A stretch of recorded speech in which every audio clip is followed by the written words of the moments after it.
7화의 시작은 불길했습니다. 평소와 다를 것 없는 무창마을의 밤. 하지만 그 고요함은 오래가지 않았습니다. 어둠 속을 천천히 가르는 발자국 소리, 그리고 그 속에서 모습을 드러낸 한 남자가 있었죠. 그는 킬러였습니다. 가선영이 이사회를 앞두고 움직이기 시작한 것이죠.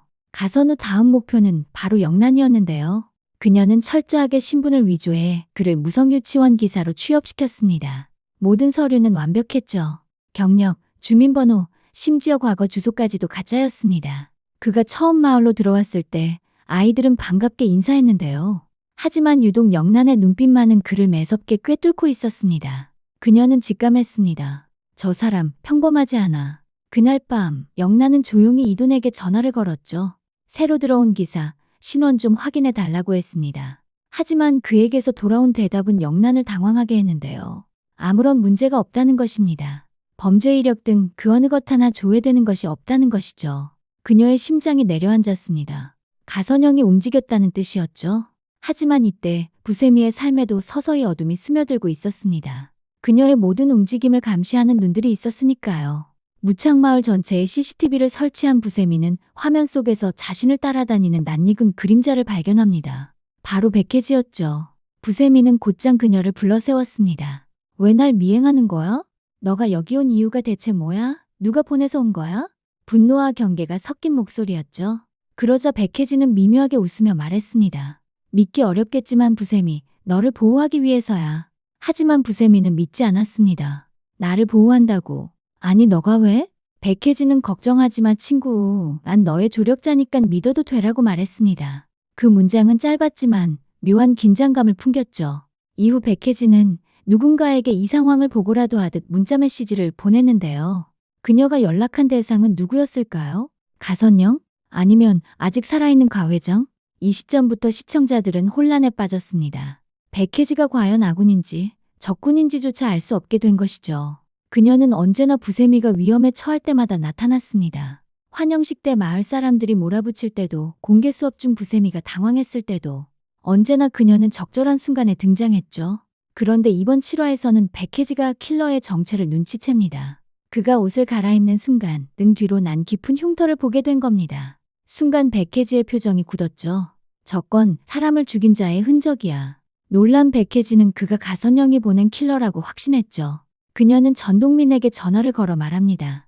그 기사 뭔가 이상해요. 부세미 선생님이 위험할 수도 있어요. 그 말을 들은 전동민은 곧장 부세미를 찾아 나섭니다. 그리고 그날 밤 부세미가 골목길을 걷던 중 뒤에서 킬러가 달려들었습니다. 손에 쥔 흉기가 반짝이며 그녀의 목을 향했습니다. 그 찰나의 순간 부세미라는 전동민의 외침과 함께 킬러의 팔이 꺾입니다. 그들은 어둠 속에서 격렬하게 몸싸움을 벌였죠. 부세미는 숨이 막혀 쓰러지고 전동민은 피투성이가 된 채로 킬러를 밀쳐내며 외칩니다. 도망쳐요, 어서. 두 사람은 간신히 탈출했지만 그 사건은 단순한 공격이 아니었습니다. 가선영이 직접 보낸 내가 널 찾고 있다는 걸 잊지 마라는 경고였죠. 한편 이돈의 움직임도 심상치 않았습니다. 그는 도로 옆에 세워진 사고 차량을 발견했는데요. 그 안엔 가선우가 타고 있었습니다. 의식은 없었지만 생명은 붙어 있었죠. 이돈은 곧바로 그를 정신병원으로 옮겼습니다. 그리고 놀랍게도 그에게 이렇게 말했죠.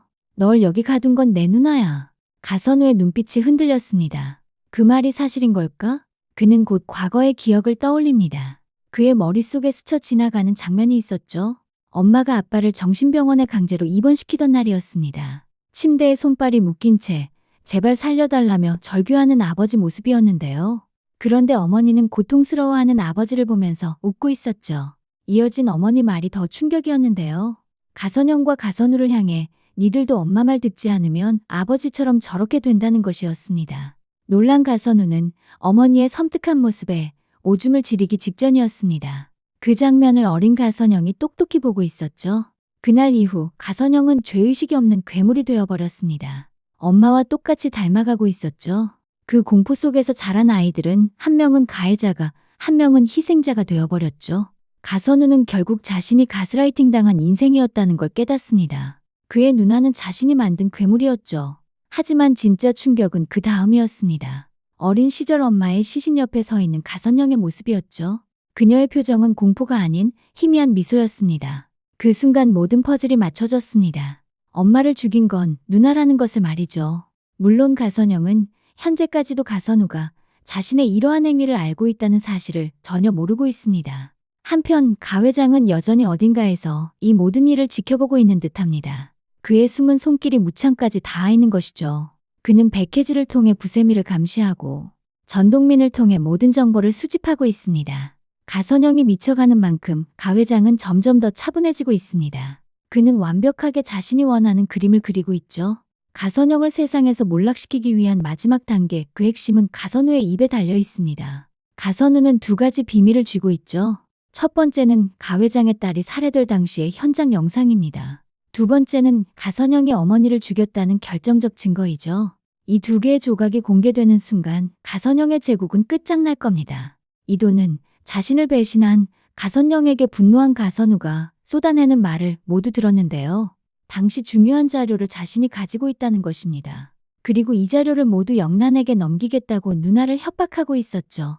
이제 다급해진 건 가선영인데요. 자신이 알고 있는 가선우라면 무슨 짓이든 할 수 있기 때문이죠. 급기야 가선우 행방을 추적해 호텔로 찾아갔는데요. 하지만 이돈에 의해 그를 잡는데 또다시 실패하고 말죠.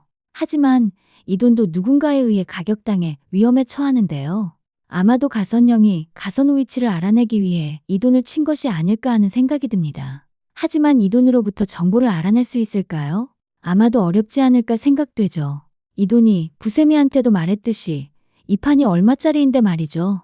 그러는 사이 가선우는 이돈과 연락이 닿지 않자 자신이 살기 위해 영란을 찾아갈 것으로 보입니다. 그리고 자신이 가지고 있던 두 개의 영상을 부세미한테 넘겨주는 것이죠.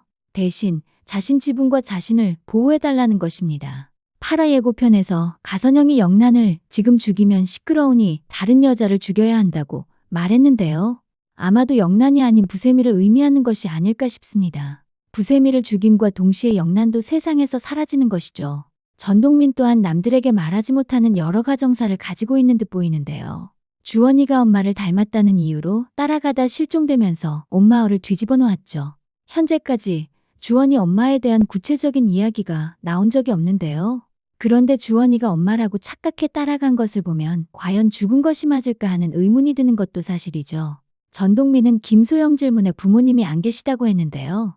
어쩌면 어린 시절 그도 보육원에서 자란 것이 아닐까 하는 생각이 듭니다. 그리고 그곳에서 가성호 회장 딸과 함께 자란 것이죠. 혹시 가성회 회장 딸이 주원이 엄마가 아니었을까 하는 생각이 드는데요. 여러 사정에 의해 출산 후 주원이를 현재 전동민이 키우게 된 것입니다. 물론 전동민은 아빠일 수도 있고 다른 삼자가 아빠일 수도 있죠. 가 회장도 이 사실을 알고 있는데요. 그런데 가 회장이 말했듯이 주원이가 현재 상황에서 가성그룹으로 들어오게 된다면 그 또한 가선영에 의해 죽을 수 있기 때문에 이를 비밀로 한 것이 아닐까 하는 생각이 듭니다. 이 모든 상황이 다 정리되면 정식으로 주원이를 가성그룹 호적에 올리는 것입니다.